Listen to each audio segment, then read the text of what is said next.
நமஸ்காரம். திருப்பாவை 12வது பாசுரம். கண்ணன் திருவடிகளே சரணம். ஆண்டாள் திருவடிகளே சரணம்.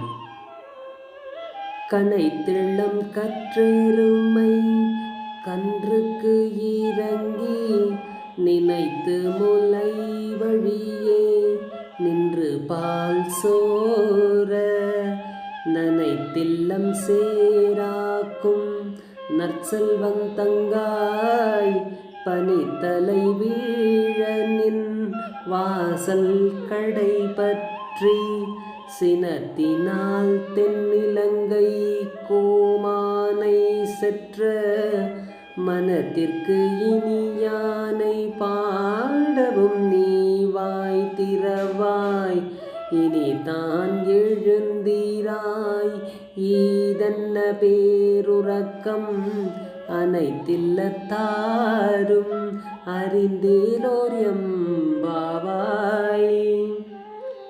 ஆண்டாள் பாவை நோன்பை அனுஷ்டிக்க ஒவ்வொரு தோழியாக அழைத்தபடி தன் அடுத்த தோழியின் வீட்டிற்கு வருகிறாள்.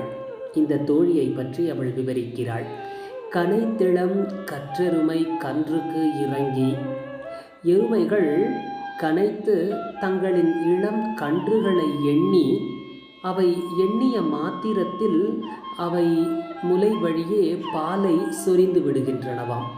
தங்கள் கன்றுகளை நினைத்து, ஐயோ தங்கள் கன்றுகளுக்கு பசி எடுக்குமே, அவை அங்கு கட்டியிருக்கிறது, நான் இங்கிருக்கிறேனே என்ற நினைத்த மாத்திரத்தில் தாய்மையின் மிகுதியால் அவற்றின் மடியிலிருந்து அந்த பால் சுரந்து அந்த ஆயச்சி வீட்டின் வாசலை சேராக்கி விடுகிறதாம். அவ்வளவு பால் சொரிகிறதாம் அவள் வளர்க்கும் எருமைகள்.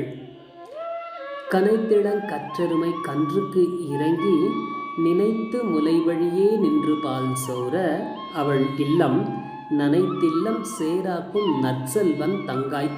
தன் தோழியின் அண்ணன் இந்த எருமைகளுக்கு உரிமையாளன். ஆகையினால் அவன் செல்வம் மிகுதியானவன். ஏனென்றால் அவன் வளர்க்கும் எருமைகள் பாலை நினைத்தபடியே சொரியும் அளவிற்கு வளமை மிகுந்த எருமைகள். அவை பால் சொரிந்து அவள் இல்லத்தின் வாசலே சேராகி இருக்கிறது.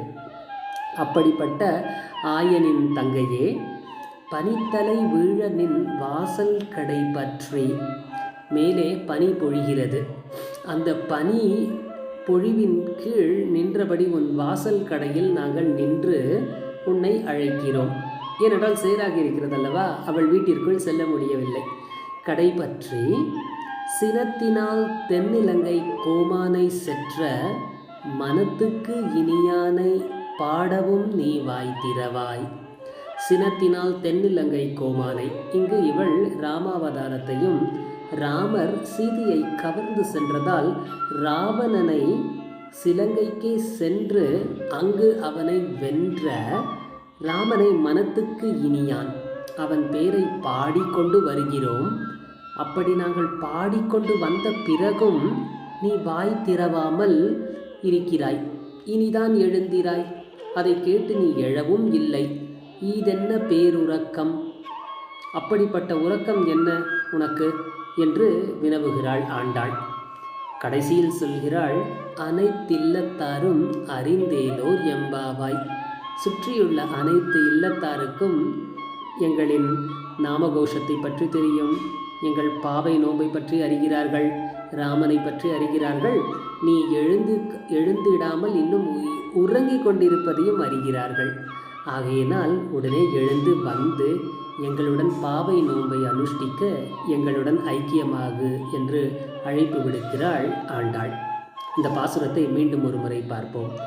கனைத்திளம் கற்றெருமை கன்றுக்கு இறங்கி நினைத்து முலை வழியே நின்று பால் சோர நனைத்தில்லம் சேராக்கும் நற்செல்வன் தங்காய் பனித்தலை வீழனின் வாசல் கடை பற்றி சினத்தினால் தென்னிலங்கை கோமானை செற்ற மனத்துக்கு இனியானை பாடவும் நீ வாய் திறவாய். இனிதான் எழுந்திராய். ஈதென்ன பேருறக்கம்? அனைத்து இல்லத்தாரும் அறிந்தேலோர் எம்பாவாய். ஆண்டாள் திருவடிகளை நாமும் பற்றுவோம். கண்ணன் திருவடிகளை நாமும் பற்றி மோட்சத்தை அடைவோம். கண்ணா சரணம். ஆண்டாள் திருவடிகளே சரணம். ஜெய் ஸ்ரீ கிருஷ்ணா.